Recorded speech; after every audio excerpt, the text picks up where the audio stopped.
Hi guys, I'm glad you're joining me for another EcoRangers Club meeting, okay?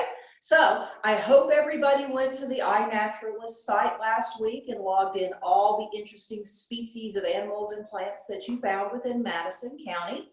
If you have no clue as to what I'm talking about, go back to prior episodes of the EcoRangers Club and you'll see how to get into iNaturalist and become an iNaturalist scientist, okay? But today what we're going to talk about is flying mammals. And we have several types of flying mammals in Western North Carolina. We're going to be concentrating today on flying squirrels and one other. All right, so flying squirrels, there's two types in Western North Carolina. You've got the southern flying squirrel and the Carolina northern flying squirrel. Let's find out about these squirrels. This is the southern flying squirrel. So the first question we want to ask ourselves is, do these guys really fly? Do they? No. They use this nifty little folded flap of skin here called the patagium. And what the patagium does is it acts like a parachute. So they're going to jump from a tree and they're going to open their little arms and their little legs up and spread that out so it'll catch the wind while they're falling. And if you can see, the patagium is attached to their wrists and to their ankles. That's so cool. And then when they're not flying, you can see it looks like a little flap of skin on them and everything. But this guy is the southern flying squirrel, all right? So the southern flying squirrel is a nocturnal species. I hope you remember what nocturnal means. Means they only come out at night, okay? They nest in elevations about 4,000 to 5,000 feet, so they nest up really high. So with those two combinations, being a nighttime animal and in higher elevations, do you think you'd see them a lot? Probably not. They're actually one of the most common mammals we have that's rarely sighted because they come out at night and they're so high up. They like to live in older trees. So that's a good reason not to cut down old trees if you live up on one of those higher properties. Don't cut down your old trees. They're good habitat for animals.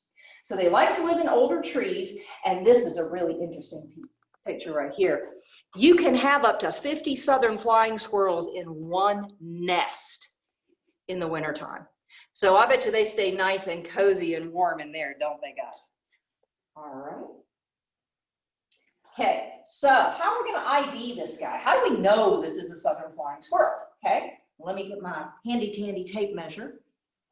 They are 8.5 inches to 9 7/8 long. So it's about that long. And that includes their tail. So they're kind of small because they have a 3 to 4 inch tail. So their body's kind of tiny, all right? These guys have these big saucer-like eyes. That helps them see at night, wouldn't you think? I think so. They also have a reddish brown or gray fur, little bit more reddish. And then their belly is going to be cream color. Okay, here's a good shot of it right there. Nice white cream colored belly. Okay. They also make little bird-like chirping sounds. Most are not audible to the human ear. Okay, so you're probably not going to hear these guys either. All right, so now our next flying squirrel is the Carolina northern flying squirrel. All right, and we can see a big difference between these guys right away with the color of the fur and everything. Unfortunately, these little guys are rare and endangered. Do we know what endangered means? Endangered means we might run out of these squirrels sometimes. They may not be around for a long time. What is causing them to be endangered? Let's think about that. Where are they living right now? They're in these trees, okay? What's happening to the flying squirrel habitat is it's being deforested. People are cutting down their habitat. There's also acid rain. And what causes acid rain are heavy metals, heavy pollution. Goes up into the sky, the clouds gather it up in the form of rain, and it drops it back down on those trees. And what happens to those trees is they die. And I know you guys have seen some of those. If you go up to Mount Mitchell, all of those pine trees that look like they're all dead, that's due to acid rain. That's because of acid rain. So these guys are losing their habitat because of acid rain and pollution. one wonderful thing I got to do when I was in school is I got to go up to Roan Mountain with a bunch of classmates of mine, and we spent one whole day up there, and we planted 500 red spruce seedlings on a very steep slope. But we did that so these guys could have some more habitat. And I hope that those trees grew up and these guys are doing really well because they do like red spruce trees. Okay? They like cool, moist surroundings. So that's why they like those higher elevations. They like the alpine type forests, kind of forests you'd see in Canada. Okay? So that's what our higher elevation forests are. They like the red spruce and the northern hardwoods. So definitely up 4,000, 5,000 feet, you find these guys. Okay? All righty, so they're about a third larger than the southern flying squirrel. So they're about that big. Okay, so a little bit bigger. The difference in their color is they have more of the brownish fur on their back. They don't have as much red, and I know that's hard to see. That's very difficult, especially because they're so tiny. Their bellies start off white and then go up to cream, and then they have this nice black line dividing it from their fur. Over here you can see a better look at the creamy kind of, creamy color belly on them, whereas the southern flying squirrel had a white belly. Okay, and these guys are found at even higher altitudes than the southern flying squirrels. So these guys are up between 5,000 and 6,000 feet. Okay, what do they like to eat? Well, both of these guys are omnivorous. That's a pretty big word, isn't it? Omnivorous. Does anybody know what omnivorous means? Well, I'll tell you. Omnivorous means they'll eat anything, really. Anything that they like. So basically, fruits, seeds, fungi, and we talked about that. What's fungi? Mushrooms. Lichen, insects, and some animal matter. So these guys will sometimes eat, maybe a teeny tiny little bird or bird eggs, depending on if they can get to it. But you can see here, we've got our guys here eating nuts. Most squirrels like those. All right, so now the next flying mammal we're going to talk about is one of my favorite. We're going to talk about bats. There are 17 species of bats in the entire state of North Carolina. Now, these guys represent 1/4 of the mammal species all worldwide. So wait a minute, let's back up. What is a mammal? A mammal is an animal that can grow hair. It gives birth to live young. It nurses its babies, and they're warm-blooded. Okay? So bats fit that category. You wouldn't think they would you? By looking at their wings, but they're covered in fur. They do give birth to live young, and they're warm-blooded. So let's go back to the mammal species. Think of all the mammals in the world. Okay, you've got horses and dogs and lions and tigers and bears. Oh my! You have all of these mammals. These guys make up 1/4 of it. Bats do. That's a lot of bats all over the world. We have 3 species here in North Carolina that are endangered: the Indiana, the gray, and the Virginia big-eared. And just to show you, this is the Indiana bat. That's the Virginia gray. He looks like he's kind of sleepy. Cute. And this guy over here with the big ears is the Virginia big-eared bat. But yes, unfortunately, they are federally endangered. We will get into why a lot of these bats are becoming endangered in a minute. All right, where do you find bats? Where do you find bats, guys? Okay, so bats prefer to live under bridges or buildings. And this is a bridge in Austin, Texas. This group of bats comes out every evening at the same time. People gather up there to watch them. They live in caves. You can see this nice little bat colony there. They're all nice and warm. And then these guys look like they're living in a crawl space under somebody's house. Could also be an old mine. They like those places. They like nice, dark, quiet places because they don't get disturbed in there that much. Now, some bats do hibernate south for the winter, but not all of them. Some shelter in place, and when an animal shelters in place, meaning it doesn't migrate, it stays where it is, it doesn't go south for the wintertime, that's called hibernacula. And if you can see hibernate, right? Nacula, I'm assuming, means in the same spot. So basically, they're going to spend their whole life or their whole time here in the same spot, kind of like you're in your house all year round, okay? And these guys are also nocturnal. Now remember, nocturnal begins with an N, night begins with an N. That's when they feed, okay? All right. So what do bats eat? All right. Question was asked a little while ago, blood. Okay. Bats are not going to chase you around and try to suck your blood or fly in your hair or do any of those things that you hear all these silly stories and legends about. There is one species of bat that is called a vampire bat, and they live in Mexico. They do feed on blood, but it's very little, and it's usually off of livestock, cows, horses, whatnot. You will not encounter any blood-feeding bats up here, so you're good. But most bats are insectivores, okay? What is an insectivore? Well, insect, okay? What do you think they eat mainly? Insects. So here's one eating a yummy millipede.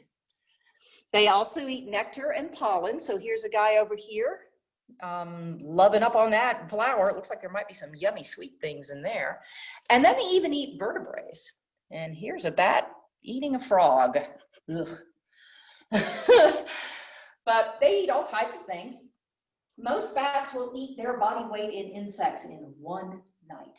Okay? Think about if you sat down to eat a steak, but you had to eat a steak that weighed as much as you did in one night. That's what these bats are doing, okay?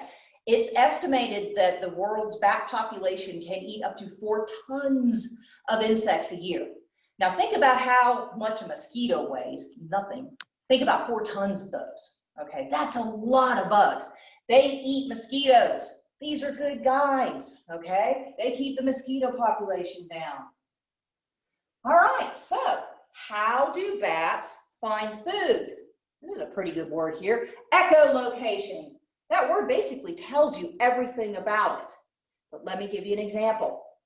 So we have a gentleman here standing on echo point, and he's yelling off across the way. There's probably a mountain, so he yells, yo! And he hears back, oh, oh, oh. What happened?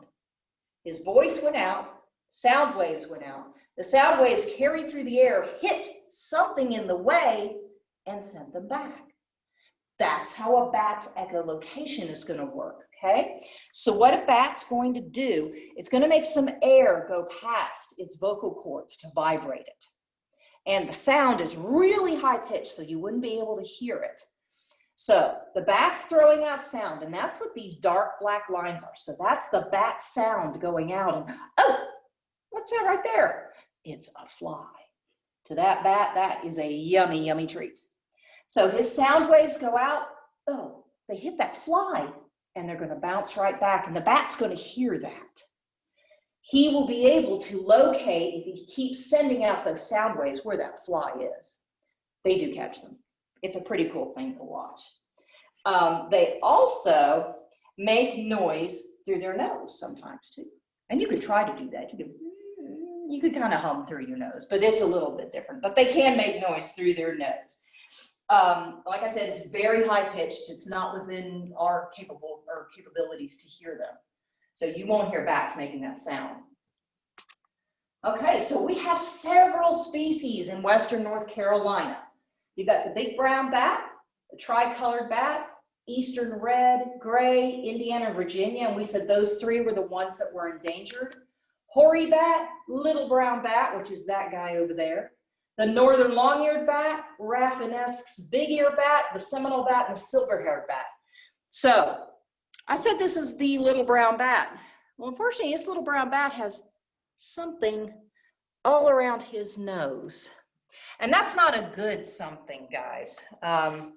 Unfortunately, we're going to go into why they're endangered. Okay, first reason would be pesticides. What do pesticides do? They kill pests, right? Well, if you're spraying pesticides out in your yard and the insects are eating them, or something's getting to them, or there's an insect that's eaten a pesticide but hasn't died yet, and one of those bats eats it, that's not good. So if you can, try to use natural pesticides. Persecution, what that word means is people don't like bats. And people don't like bats for some of the reasons I mentioned earlier that are totally false.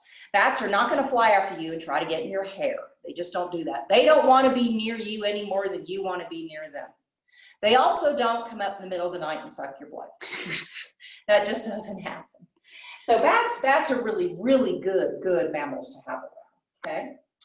Human disturbance of hibernaculum. Remember we said hibernaculum meant that they hibernated and stayed in the same spot for the winter. They don't go anywhere else. So human disturbance of that. Caves are getting destroyed. And I'm not talking like tearing them down, but I'm just talking caves are getting destroyed by people going in, perhaps writing graffiti, leaving trash in there or whatnot. And then mines can be torn down. But the biggest thing that's happening to our bats right now is something called white nose syndrome. And what white nose syndrome is, it's a fungal disease, and you can see it right here. It is, so far it's killed 5.7 million bats. It was discovered in New York in 2006, and they tried to contain it there, but unfortunately it has made its way down to North Carolina. It came down here about 2011. And now it's found in 30 different states. So it was kind of hard to contain, okay? So how does this kill, whoops, let me go back. How does this kill the bat? What does this exactly do, okay? Basically, the fungus gets on their skin, and it gets on the delicate parts. Think of how delicate it is around your nose, and think of on their wings, how thin that skin will be. This fungus will get on those wings, on their nose, and it starts eating their skin, okay? What's that going to do? That's going to itch like crazy. So what that does is while they're trying to hibernate, it keeps waking them up. And you know how when bears hibernate, they get all nice and fat so they can go and sleep for however many months? Well, the bats do the same thing because they're eating to preserve energy. Well, if they keep having to wake up, they're using up their fat storage. It makes them weak, and then the fungus takes over and just basically kills them. So this has killed up to 70 to 90% of the bat population so far. We really need to get that to stop. So what can you do to help bat populations, and what can you do to help stop the spread of white nose fungus? Okay, the first thing you can do definitely is reduce your pesticide use. There are lots of natural pesticides you can use. Google is your friend. Just look up Google, look up natural pesticides. You can find a lot of stuff. And besides being good for the bats, it's good for all sorts of creatures, including yourself, all right? Avoid disturbing bats. In other words, if you're going for a hike and you see a really cool cave, you can go in if you'd like. I wouldn't suggest it because you're wearing hiking boots, you're wearing clothes, hats, backpack, whatever. You could have wandered along, let's say in a separate cave earlier, and there might have been some white nose fungus spores in that cave. You go into the second cave and you are now taking all of those spores with you into the second cave. If there's a bat colony in there, that's it. So basically, I'm not saying, because caves are cool. I love going in caves. However, you need to be really, really smart about exploring caves. If it's within a state park or a national park, I would check with the park rangers to make sure that they're open for you to go inside. Most caves that are closed will have a sign up saying closed, do not enter, and there's a reason for that. There's bats in there. They don't want you spreading the white nose fungus to them, okay? So if you can, stay out of caves, definitely stay out of old mines. You shouldn't be going in those to begin with. Promote natural bat habitat. Well, how can we do that? You can encourage your state or the federal government to purchase caves, old mines, stuff like that, and keep them preserved, because that's where these bats live. If these bats live in there and they come out at night and that cave's near your house and you're getting bit by mosquitoes, you don't like to have those bats around. Okay? The next thing you can do, and this is a fun thing for families to do, you can build a bat house. Now these are 3 different types. You can see how they get up in there and roost and sleep. You can put these in your yard. I would suggest putting it away from your house because they do produce guano, which can be kind of nasty. However, if you have a bat house in your yard, you are going to have very few mosquitoes, very few pests, because these guys are going to go out and definitely eat all those pests up for you. okay? You can get these bathhouse kits on Amazon. I know there's a lot of local stores around here, any nature stores around here, they sell them too. All right, so next week, we're going to talk about predatory mammals in Western North Carolina. We already talked about what a mammal was, so think ahead. Your challenge last week, if you watched the tree episode, how to ID trees, was to tell me what the state tree of North Carolina was. It's the pine tree. And I hope you went out and counted tons and tons of pine trees and put them in your nature journal and added it to the iNaturalist site. So your challenge for next week, I want you to go outside at dusk. Now we know what dusk means, right? It means when the sun's setting just about right before it sets. Stand outside, look at the sky. I would go near, if you have a barn, that's a great place. An old shed on your property or something like that. Or if you have a cave on your property, don't go in, but kind of go near it enough to where you could hear, because when the bats fly, you can hear them flapping, especially if it's quiet. It's a lot different than a bird flying. You normally can't hear birds flying. With bats, you can hear them fly. If you can see any, I want you to count them, and I want you to put them on the iNaturalist site, and I also want you to put them in your nature journal, and even draw a picture of a bat if you've seen any of them, okay?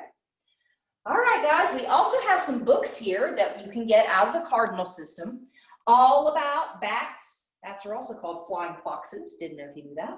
And we have a few on flying squirrels, but there's many more in there. I just wanted to put up a few as an example.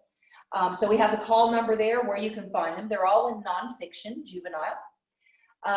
And that's about it. So tune in next week for predatory mammals. I hope everybody watches. Don't forget, we are doing this live on Zoom, and you can find the link on our website. Just look for the flyer for the EcoRangers Club and click on that link, and you can join us live. And that way, I can answer your questions. So the next one is going to be next Friday, and we're going to talk about predatory mammals, and I'll see you then at 12 o'clock. Bye, everybody.